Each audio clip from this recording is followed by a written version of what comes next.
Bonjour, bonsoir et bienvenue à notre cours d'éthique et déontologie. Et là, nous allons continuer avec ce cours aujourd'hui et je vais tout de suite vous présenter ce qui est important, c'est de pouvoir voir l'écran. C'est le cours numéro 4. Et là, nous allons avancer et nous allons parler un petit peu de l'origine de l'éthique. Nous allons y retourner, mais maintenant, c'est important de parler parce que nous sommes baignés, nous avons été influencés par la philosophie grecque. C'est pour cette raison que lorsque nous parlons de l'éthique, nous devons retourner dans la Grèce antique. Les éthiques, et comme je vous dis, puisque l'éthique est personnelle, les éthiques sont différentes selon les personnes, selon les pays, selon l'histoire, mais nous autres, nous avons été, comme je vous dis, baignés, nous avons été influencés par la philosophie grecque. Si nous regardons les valeurs fondamentales qui sont connues, la question d'éthique a rapport avec le souci des autres, quelles sont les questions, quelles sont les origines de l'éthique. Donc, on parle de la théologique, théolo, théothéos, logos, et la théologie, on parle de ce qu'on appelle hétéronomie théologique. Ce sont les valeurs qui existent indépendamment de l'homme. Elles sont transmises aux hommes par Dieu. Là, on est dans le physique. On parle de quelque chose qui est dans l'invisible. Donc, qui est métaphysique. Donc, ce sont les valeurs qui existent indépendamment de l'homme. Elle est transmise aux hommes par Dieu. Il y a des valeurs comme, par exemple, l'amour de Dieu. C'est là où le protestantisme ou les chrétiens rentrent dans l'éthique. C'est l'amour que Dieu donne. Et cet amour-là, c'est un amour que je dois partager, je dois le partager avec les autres et qui va au-delà de ce que les lois exigent. Il y a l'hétéronomie philosophique. Ce sont des valeurs qui sont issues du monde des idées. Ça, c'est Platon. Platon parlait des idées. Pour Platon, la maîtrise des idées, c'est la maîtrise de l'éthique. Ensuite, on retrouve Rousseau, parle de la conscience naturelle qui est spontanée, c'est l'origine naturelle. Ça, c'est notre ami Rousseau. Ensuite, l'origine autonomique. L'homme fixe ses propres valeurs en fonction de son environnement, en fonction du monde dans lequel il vit. OK? Ce sont ces 4 points de vue. Nous allons regarder d'autres points de vue principaux. Hétéronomie théologique, les valeurs qui nous sont transmises par Dieu. Hétéronomie philosophique, on parle de plusieurs autres philosophes, mais pour notre ami Platon, c'est les valeurs du monde. On pourrait parler de Socrate, mais Socrate n'a pas écrit, n'a pas trop écrit, n'a pas écrit du tout. Et on voit le triomphe de la philosophie de Socrate à travers Platon. Et là,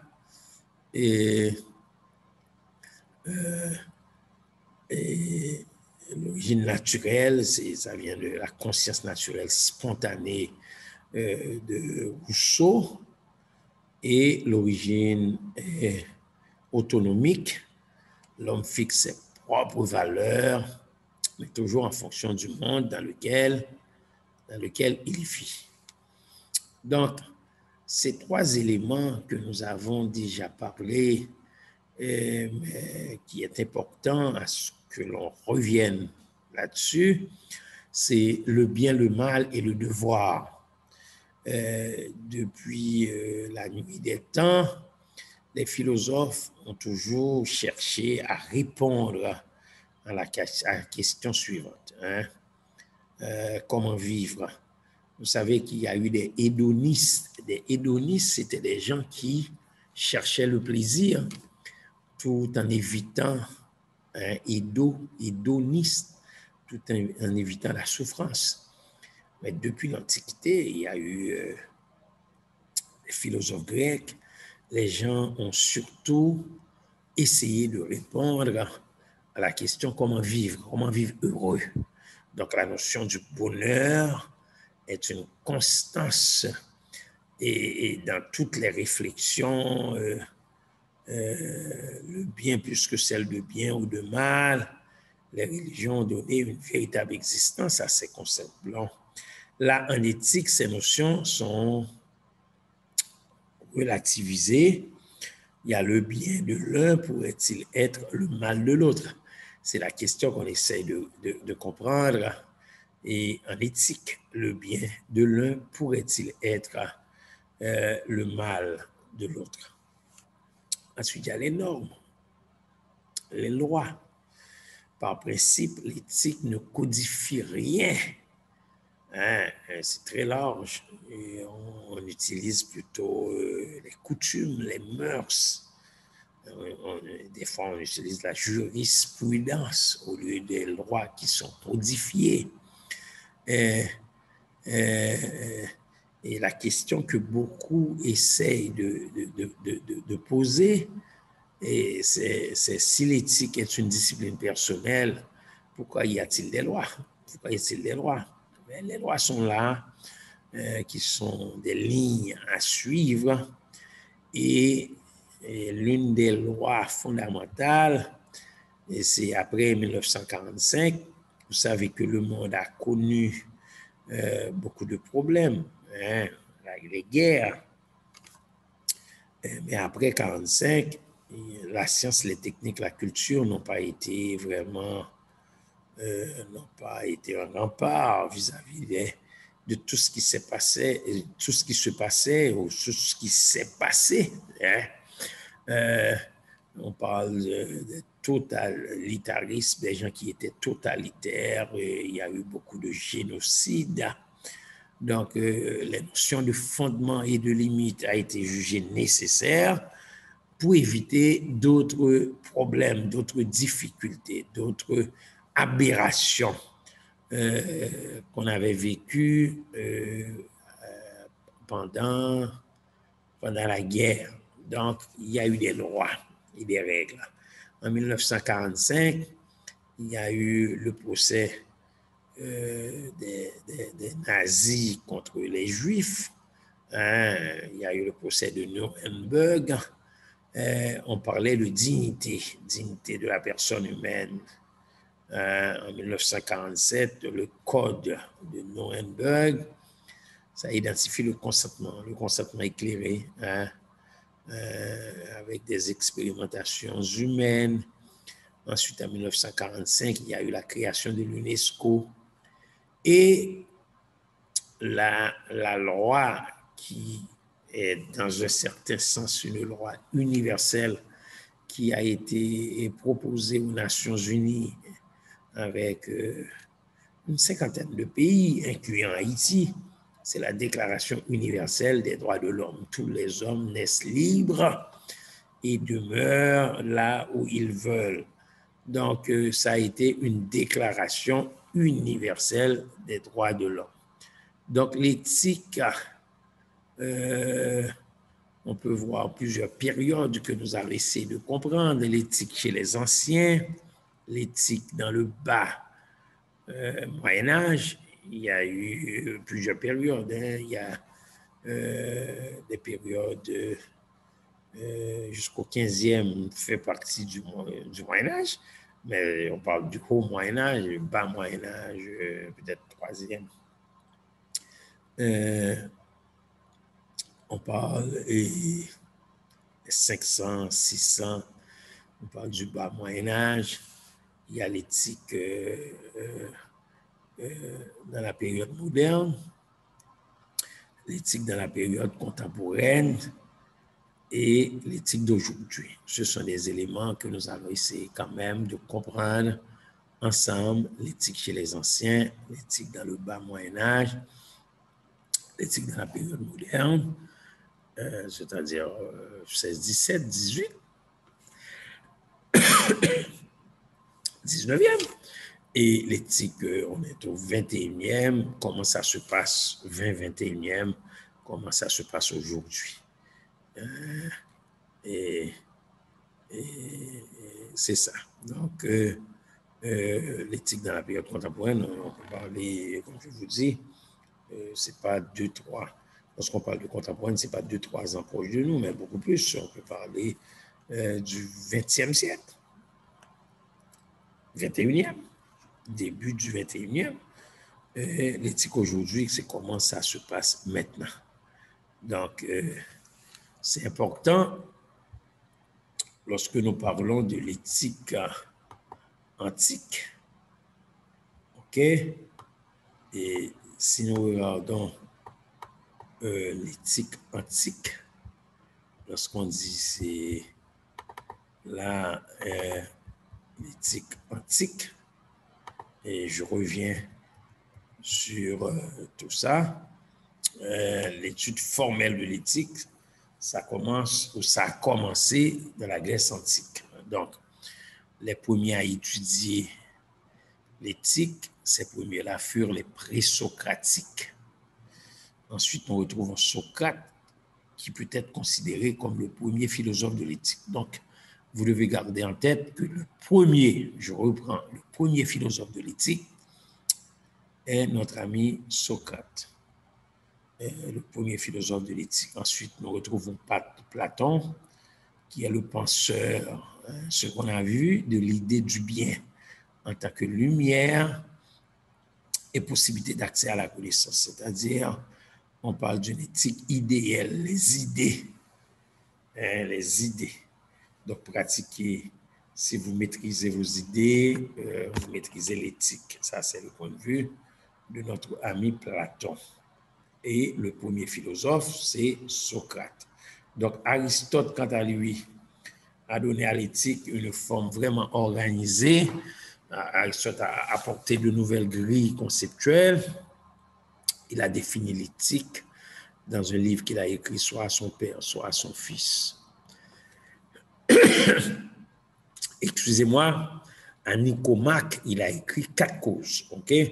Mais la cause la plus importante à son sens, et ce qui est important pour nous, c'est la cause finale, c'est-à-dire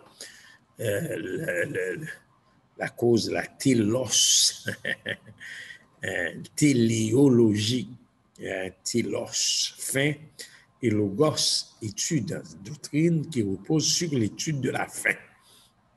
Ça, c'est Aristote.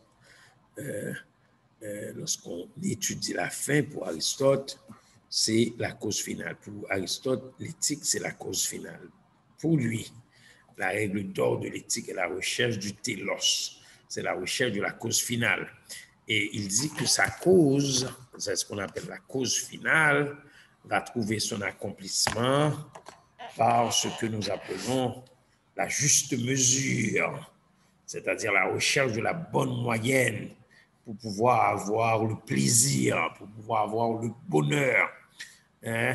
Donc, comme on peut constater, et il voit l'éthique beaucoup plus d'une manière anthropologique et naturaliste que notre ami Platon, qui était dans les idées. Hein? Ensuite, on retrouve Épicure. Épicure, ce sont des philosophes qui ont vécu 2e, 3e siècle. les épicuriens et les stoïciens. Hein? Épicure est le chef des épicuriens et Zénon est le chef des stoïciens qui vont s'intéresser à ce sujet. Ils vont s'intéresser à l'éthique. Vous savez, dans la période grecque, c'est-à-dire la période helléniste, après l'effondrement de l'empire d'Alexandre le Grand, il y a eu des gens qui ont essayé de parler de l'éthique. Et les Romains, quant à eux, si pour les Romains c'était la guerre, c'était l'action, mais les Grecs, les stoïciens, les épicuriens privilégiaient la connaissance. C'est pour cette raison que vous allez entendre, on va parler souvent, on va vous dire les philosophes grecs. C'est beaucoup de philosophes parce que c'était des gens qui s'intéressaient à la culture, ils s'intéressaient à la philosophie, s'intéressaient à la connaissance, mais les Romains, c'est à la conquête. Les Romains, c'est la guerre. Ils s'intéressaient beaucoup plus à la domination. C'est pour cette raison Rome était, en ce temps-là, 2e, 3e siècle, il faut parler de la Rome antique comme étant le berceau d'une civilisation quand même, mais ils faisaient beaucoup de conquêtes. Eux autres, ils ont pu conquérir une partie de l'Afrique, une partie de l'Inde, une partie de la Chine même. Mais les stoïciens, ou en d'autres termes les Grecs, ils parlaient beaucoup plus de la connaissance. Et les stoïciens, l'éthique et la connaissance qui devient une norme, la connaissance normative du comportement humain. Et ce qu'on essaie de faire, c'est l'honnêteté, l'équitabilité, c'est tout ça qu'on essaie de faire, on essaie de voir. Donc, parmi les stoïciens, nous retrouvons Épictète. Épictète nous dit quoi? Épictète considère, je vais lire pour vous, qu'il est vain pour un individu isolé de vouloir influer sur les événements que nous ne maîtrisons pas et que nous ne devons nous sentir responsables que des événements sur lesquels nous pouvons avoir une influence. Par exemple, la mort, la maladie, on n'a pas de contrôle sur tout ça. C'est pour cette raison, ça nous renvoie au métaphysique. Ça nous renvoie à ce que nous appelons à ce qui est après, ce que nous voyons, à l'invisible, aux forces surnaturelles, aux forces spirituelles. Pour quelqu'un comme moi, ça nous envoie au Dieu vivant, au Dieu divin, à cette divinité, celui qui a la capacité de faire les choses que nous ne pouvons pas faire, des choses surnaturelles. Les stoïciens, eux autres, dans leur point de vue, ils ont dit que c'est en vain. On essaie d'influer des événements sur lesquels que nous ne maîtrisons pas. Nous devons nous sentir responsables seulement sur des événements sur lesquels nous pouvons avoir une influence. Donc, pour ces philosophes, on parle de l'éthique, la connaissance, la sagesse, et ça suppose une maîtrise surhumaine des passions. C'est ces philosophes-là. L'éthique au bas Moyen-Âge, OK? D'abord, je parle un petit peu du haut Moyen-Âge, un petit peu lorsqu'on arrive au questionnement de l'éthique, ça date du 13e. C'est Cicéron qui est un avocat, philosophe, homme politique romain qui va traduire éthique par morale en latin. Donc, la langue française va utiliser le terme moral pour la première fois au XVIe siècle, c'est-à-dire en 1530. Donc, après la découverte de la philosophie d'Aristote au XIe siècle et XIIe siècle, et en particulier de ce que nous appelons la métaphysique, Hein? N'oubliez pas, Aristote, c'est dans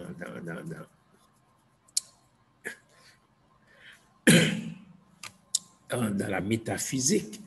Et il y a des questions qui vont être formalisées par Thomas d'Aquin, hein, au XIIIe siècle. Les catholiques vont parler de saint Thomas d'Aquin et les protestants de Thomas d'Aquin, parce que les protestants ne croient pas vraiment en ce que nous appelons les saints. Mais Thomas d'Aquin va formaliser l'éthique. Thomas d'Aquin, et ça c'est important encore, va chercher à réconcilier le christianisme et la philosophie d'Aristote. N'oubliez surtout pas Aristote, c'est la raison. Aristote, c'est la raison, sa métaphysique. On a parlé,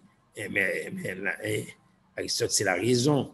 Mais Thomas d'Aquin va chercher à réconcilier le christianisme et la philosophie d'Aristote, c'est-à-dire la foi, le christianisme, et la philosophie d'Aristote, la raison.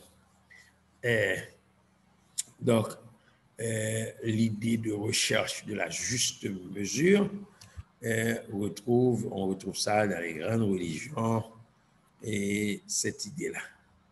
Donc, l'éthique dans la période moderne, il va y avoir un grand vent de scepticisme qui vont s'ouvrir dans la période, on est au 15e, 16e. L'éthique que proposait l'éthique dans la période antérieure, ils vont au 16e, on a la réforme protestante qui va faire son apparition. Il va avoir des personnalités comme Montaigne et Descartes qui vont mettre en doute certaines affirmations traditionnelles de la période médiévale, c'est-à-dire la période du Moyen-Âge, et il va avoir l'affaire Galilée. Et Galilée, l'Église, malheureusement, ils vont mettre Galilée sur le bûcher, ça veut dire ils vont, enfin tout simplement, ça va être l'Inquisition, ils vont assassiner même, c'est bien malheureux de le dire, Galilée, parce que Galilée avait dit que la Terre, la Terre, c'est la Terre qui tourne autour du Soleil. Et l'affaire de Galilée, l'Église a toujours cru que c'est le Soleil qui tournait autour de la Terre parce que Josué a arrêté le Soleil.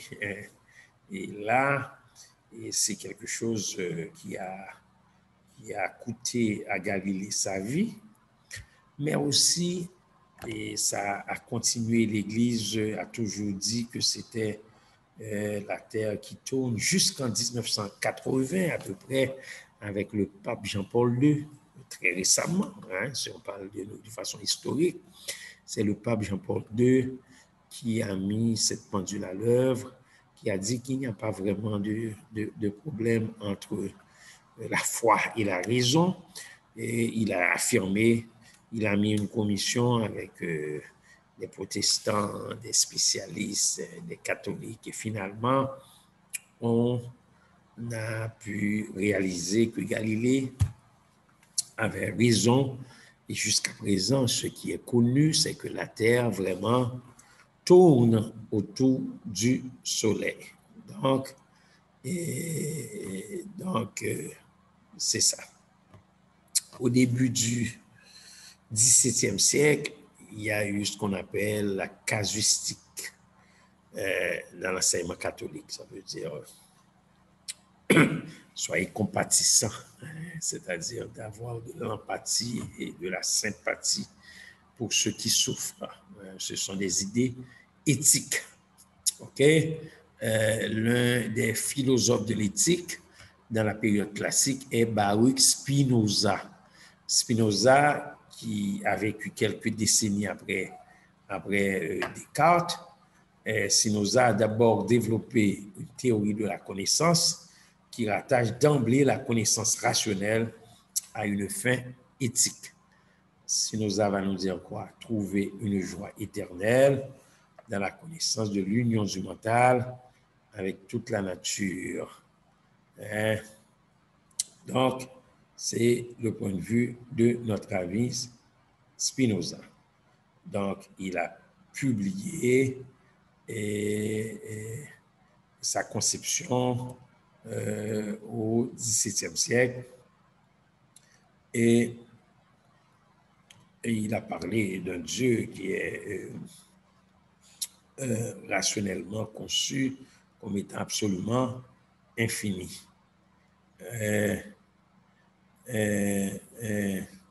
Donc, mais c'était pas tout à fait le point de vue de l'Église, parce que l'Église croit en la vie éternelle, l'Église croit que tout vient du Dieu, de notre Dieu. Donc, il a parlé d'une joie éternelle, d'une joie véritable, qui n'est pas une récompense de la vertu, mais la vertu elle-même. Ça a été une proposition ultime de l'éthique. Ensuite, on retrouve le Britannique qui s'appelle Jeremy Bentham, excusez-moi. Jeremy Bentham a orienté l'éthique vers ce que nous appelons la recherche de l'utilité sociale. On parle d'une philosophie utilitariste, ça veut dire le recherche ce qui est bien pour le plus grand nombre. Et il a parlé, il s'est opposé à ce droit naturel et à la tradition du contrat social hérité de Jean-Jacques Rousseau. Rousseau a parlé du contrat social, mais Jérémie a parlé de ce qui est éthiquement correct, c'est ce qui est utile au plus grand nombre. Ensuite, on retrouve Emmanuel Kant qui reviendra à une conception plus classique de l'éthique. Il a dit qu'il ne saurait y avoir de joie absolue que dans une hypothétique vie post-mortem, après la mort, et à titre de récompense de nos bonnes actions dans cette vie. Il a dit pratiquer la vertu ne rend pas nécessairement heureux. Cette vie après la vie terrestre reste du domaine de la foi. Mais il a dit que la morale commande. Cependant, que l'on n'agisse pas par devoir, ça a été le point de vue de notre ami Kant, Emmanuel Kant, il a dit non, il ne faut pas que la morale commande, que l'on n'agisse que par devoir et non pas conformément au devoir pour obtenir une récompense quelconque. Nous allons faire les exercices sur le point de vue de Kant. Ça veut dire on n'agit pas devoir. Par exemple, quelqu'un monte dans un bus, ce qu'on va faire, et puis on lui donne notre place. Mais est-ce qu'on le fait parce que c'est une belle jeune fille, on a donné sa place ou on le fait pour que les gens voient qu'on est une bonne personne, ou est-ce qu'on fait ça par devoir, n'importe qui, et puis à cause du respect que j'ai pour l'être humain, je vais le faire. Il faut regarder tout ça. Et donc le protestantisme chrétien entre en éthique.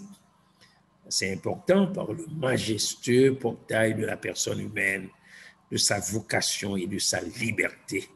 Donc l'amour et le désintéressement que procure l'Évangile portent l'individu à agir de façon correcte avec ses semblables.